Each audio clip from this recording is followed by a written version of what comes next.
Rebuilding 2 months later, more than 250 homes were damaged by flooding in Kerr County. And as for the homeowners, they're still struggling to find funding and to figure out regulations. Tonight, KENS 5's Andrew Moore is here to explain. So, Andrew, what are these homeowners dealing with?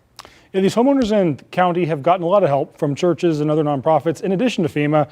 But if a property is in a floodplain, the requirements for repairing it can get a lot more complicated. 4 a.m. is when it woke us up.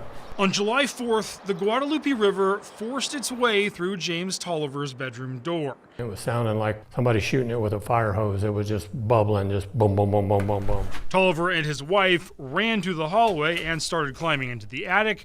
He was just a few steps up the ladder when the river started biting at his heels. The sliding glass door shot off in the living room and water came through here.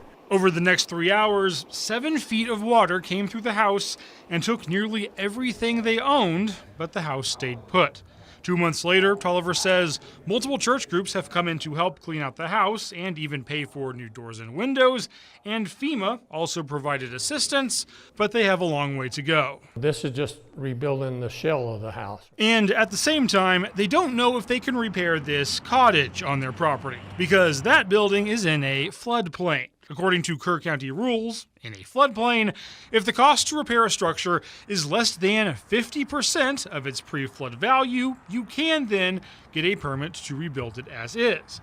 But if the cost to repair is 50% or more of the pre-flood value, the owner must make a plan to elevate the structure and bring it up to other code requirements before you get the permit, or they can tear it down. Tolliver says they are still planning to meet with the county to find out. He'll call me back with a sit-down meeting to confirm. And the Community Foundation is still working to bring more funding to the Ingram area to pay for some of these repairs. For more information on rebuilding in a floodplain, go to KENS5.com after the newscast. Nate, we're going to go over to you. Andrew, it's Friday.